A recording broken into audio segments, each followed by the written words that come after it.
Tinokukwazisai muri yeZimbabwe kusangana kwatiri kuita nhasi rarimwe zuva. Takavimbisa paya kamuchiti kuChegutu kumaini yakadhirikira vana zvamira sei. Takakupai nhau dzakawanda chaizvo tiri pane uno mugodhi. Tadzoka zvakare kakuti tinzwe kuti zvakamira sei, vanhu vakazoburitswa here muvhu kana kuti zvakarova zvakadaro. Ndo chinangwa chaita kuti tinge tichidzoka pano zuva ranhasi. Rangu zita ndinonzi Andrew Neshamba. Senguva dzese muri yeZimbabwe tinokurudzirai kusubscribe kuDrewmas Media. Drewmas Media, taking you to another level. Regai titaure nevagari venzvimbo ino, regai titaure kana neutungamiri hwateta kwasa kuwana pano, tinzweka kuti zvakamira sei.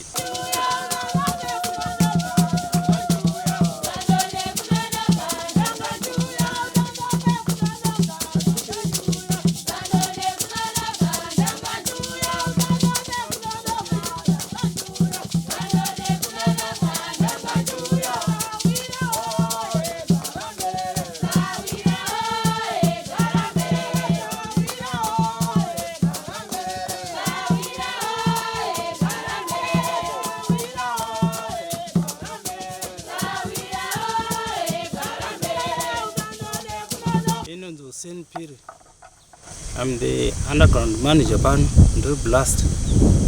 Then Drewmas kudaro. Patsaona akaitika mupande vamwe vanhu vachiri pasi about 7 vachiri pasi, asi hambanzi vamwe vari vachiita zvikaranga vachitora ivhu vachinoita zvavanoita kumamisha avo nemacoffins. Saka sofa tasarigwa tine 2 vasati vatorwa vaitiwa chikaranga chavo vachiri pasi. Saka mugodhi waidonha kubuda watakaita. Saka tisati tapedza basa racho kuti tizoona kuti zvakamira sei, kune vamwe vari kuti vane hama yavo ichiri ipenyu iri pasi. Saka pahama yavo ichiri ipenyu hatizivi kuti mupenyu here, zvishuva kuti vakafamba vakaenda kwavaudza kuti hama yedu ipenyu. Saka pavanga vari kuchinhoyi vachiita mapepa kuti vauye vazopita, because takanzi mugodhi umu hatifaniri kupindamo.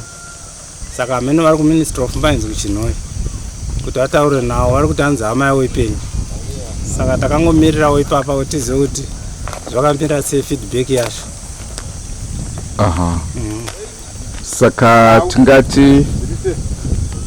tingati isusu kubva zvakambomiswa vanhu pekutanga paya kunzi chimbomirai, pakazomboenderwa mberi here zvakabva zvamirira ipapo? Takangobva tamirira ipapo nokuti mugodhi waidonha. Takadzokera nocheka tikaona uri kudonha ungoita the same. Takabva tangozomira.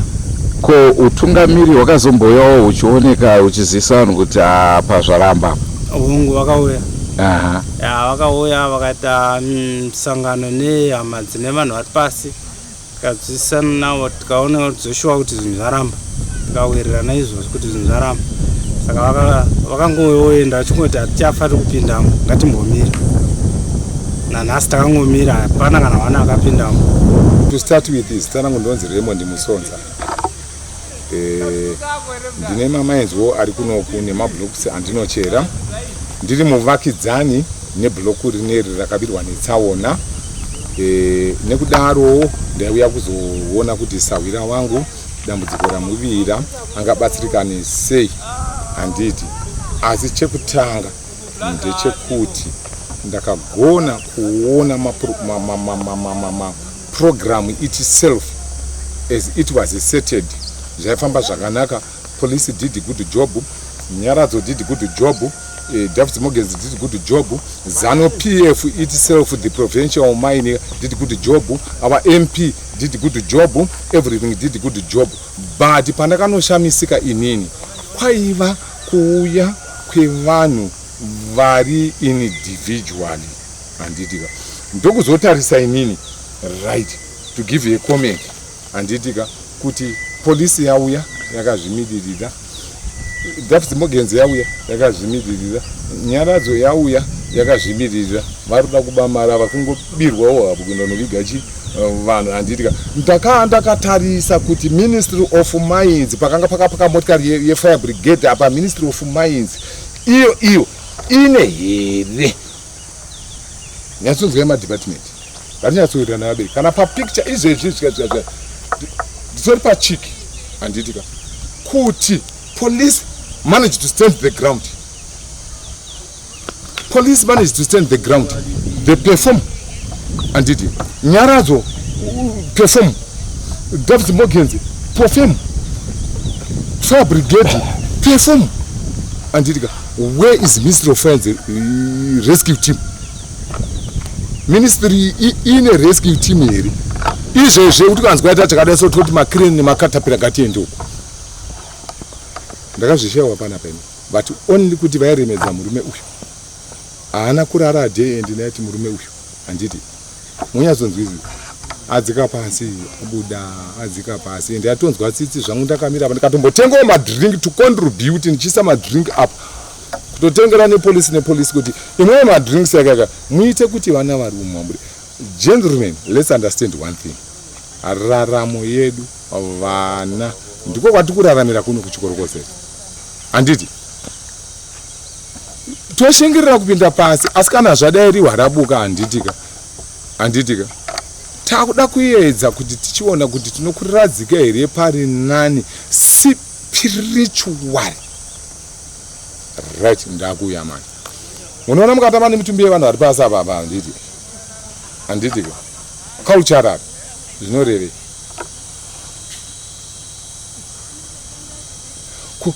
Shuwa here kungoti Mr. Matemba vaudze amainhingi kuti mwana wenyu zvafanana. Zvimwe zvinhu munoremedza murume uyu. Be it is the mine manager, is the mine overseer or whatever, but the state should put a hand yekunyatsoya kuti tauya anditi on behalf of this and this and this and this and this and this.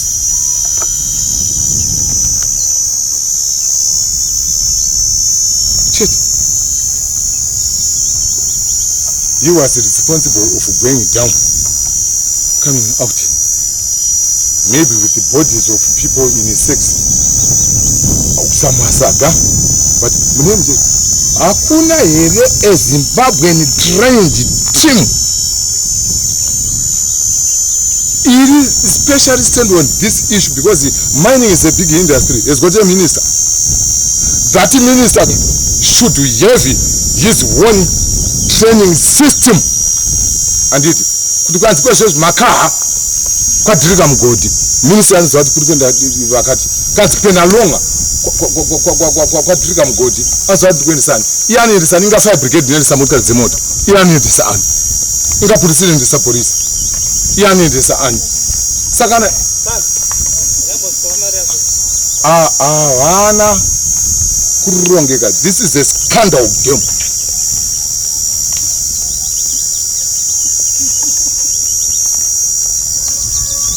Iwo vamene nyatsonzwisisai ivo even health sector chaiyo iri kutoti health work famba nemapedzi uchipa but death ku Ministry of Mines avaione. Tingafamba kuisa mapiritsi ekubvisa mimba kana kuti vanhu kusazvara kubaya madhepo tichitadza basa ravharira ana baba dzimba ngani dzarova umu. Ndiri kutaura ndakamirira because ininika nditori mumwe wevarava vanorarama nezvizvizvi. Anditi ndo zvandorarama nazvo. Tauya kubasa sababa ndobatwa neriwa sazvizvizvi kumba kwacho kuchanzi chii.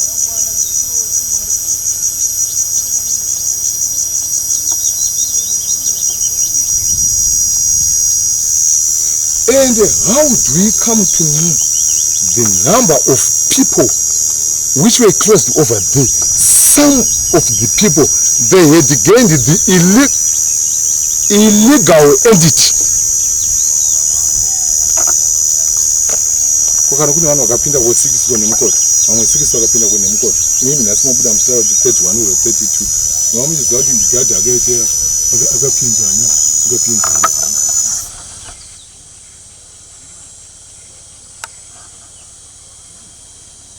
I don't want to give a damn comment as far as the deceased bodies and their families are concerned, but I want just only to give the comment that the state should look on each department of ministry.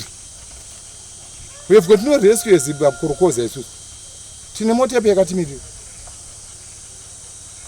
Vangamhanya kusvika patiri kuti wadzwanywa iweko zvinezvi ndamanani. All right, besides sending police and the black boots to beat us again as well.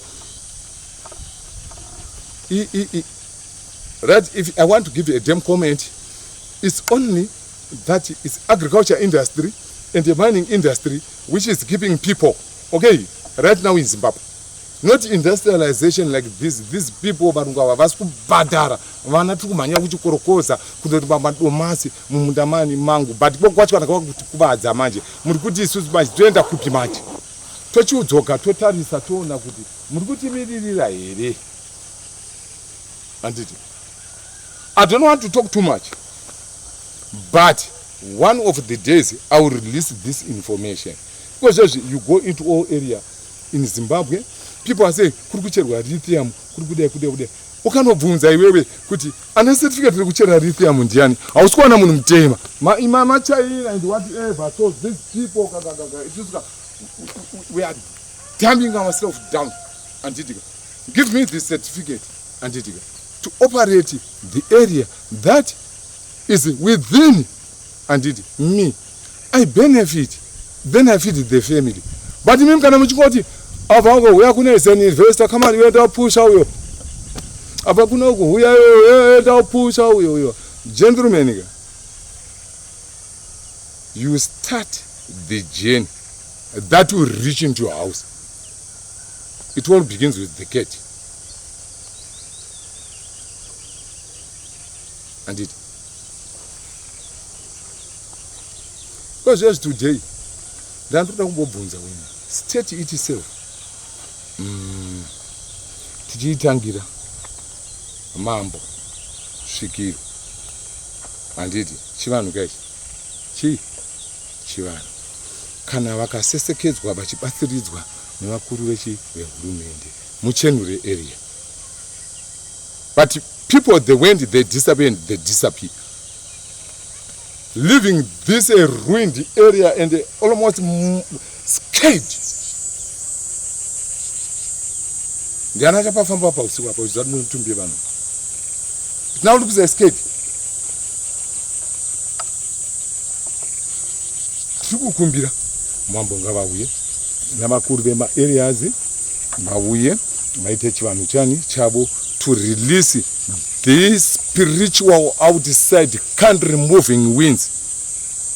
We cannot spend most of our own time moving with the ghosts.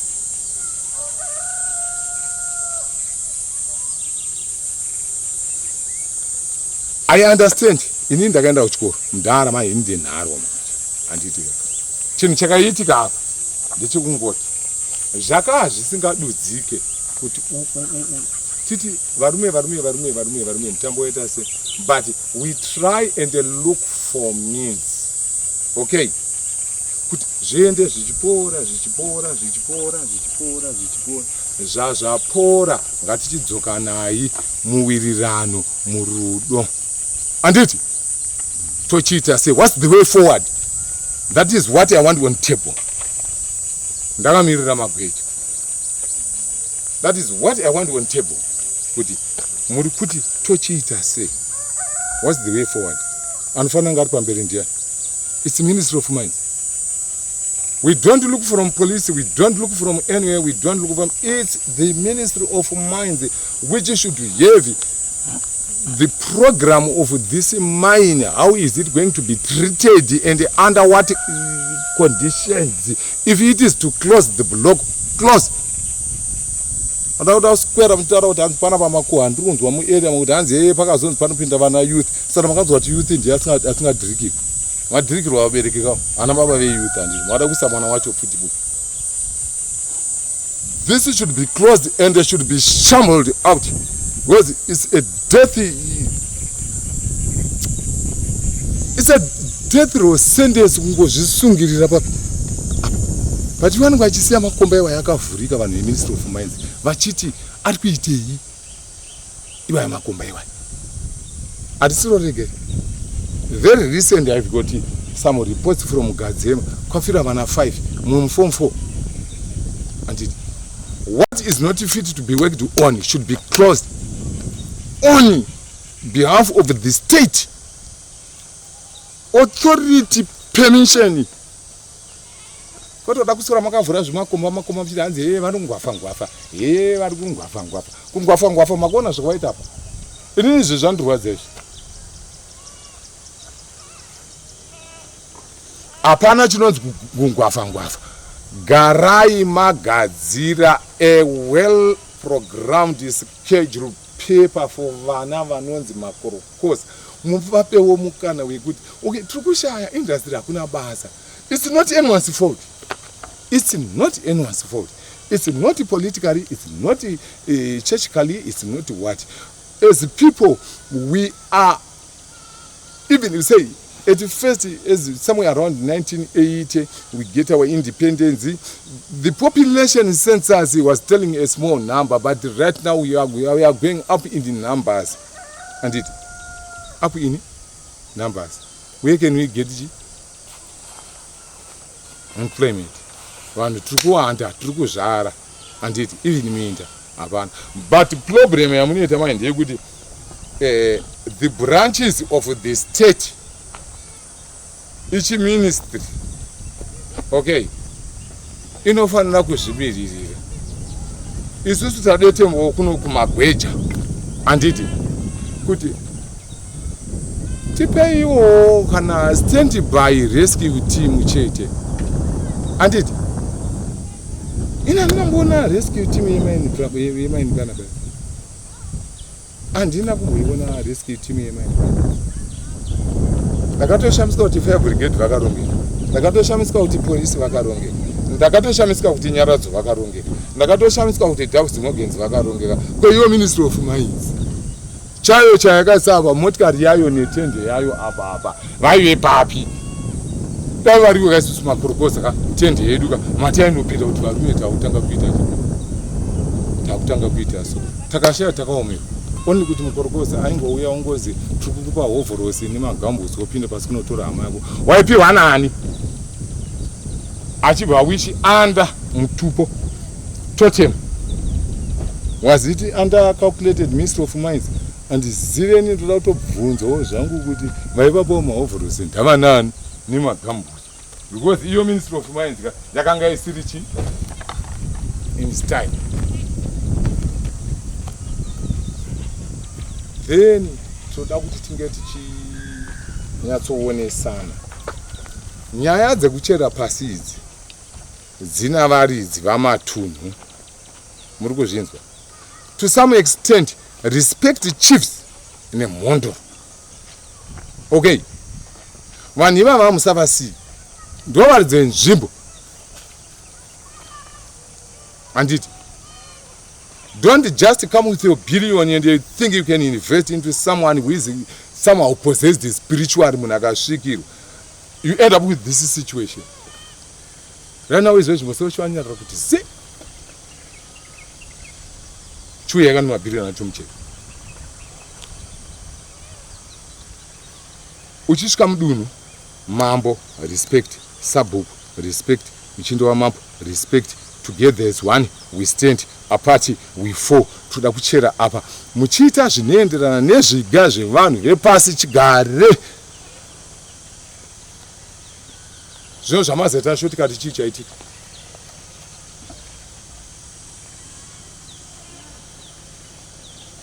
The chief who rules here is Ngezi Mpamombe.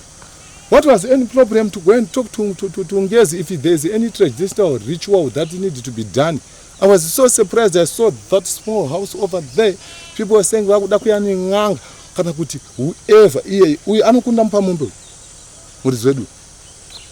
where did he come from?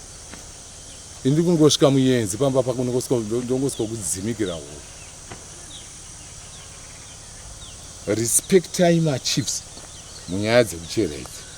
One. Respect time sabu. Two. Ndiwo vanoti pana sabhuku tienda kumuchinda wamambo. That is the protocol we go. Tichinokumbirirwa vana ava vane chivanhu, vane midzimu nemhepo dzinovatera dzemadzinza ani avo, vati mukadzikata musina kuenda ndikuvakuru. Zvodhakwa, zvodhakwa. Handiti? Aiwa, tinotenda.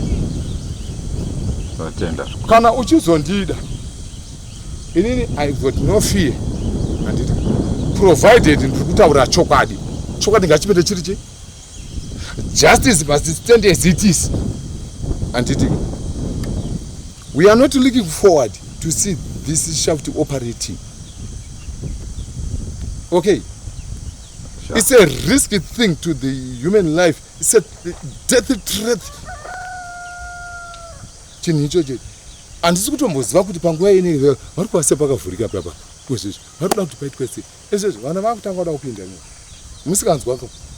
Handiti mira wedza handinhasi vandibvunze patv because vandibvunza kuti hamubatwi here vana, because illegal entities are starting right now, but we go and control kuti iwe yakuda iwe vaya iwe vaya.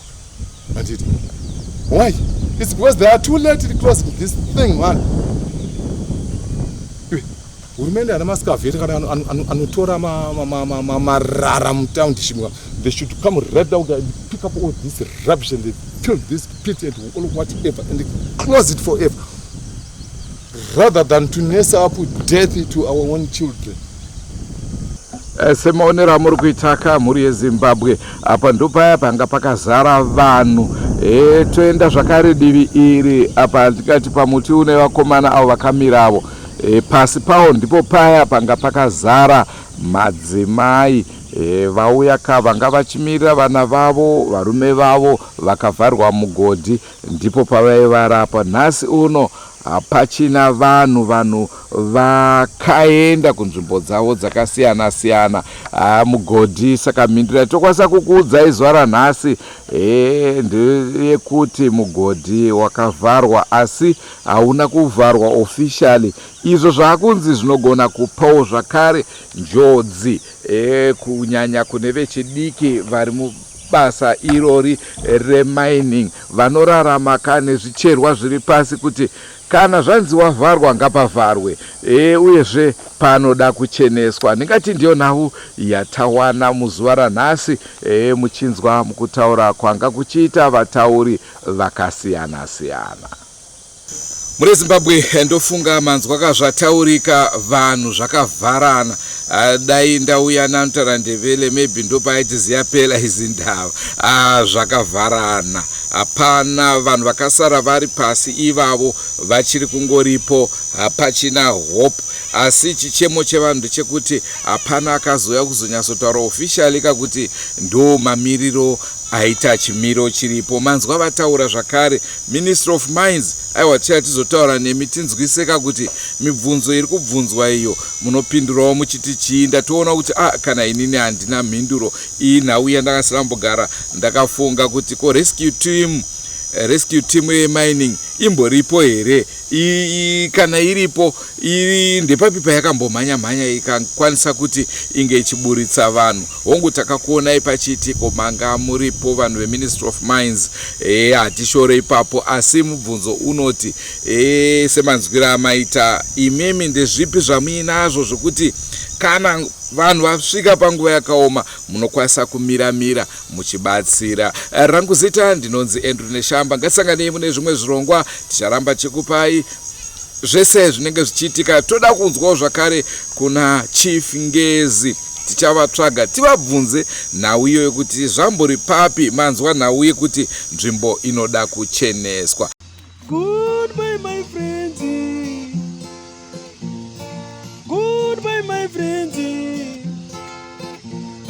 wakamboonana tichazoonana nerimwe zuva hama dzangu. Goodbye my friends, goodbye my friends, wakamboonana tichazoonana nerimwe zuva hama dzangu. ini ndokwenda kubasa kwangu. Iwe makiwe mkaranga,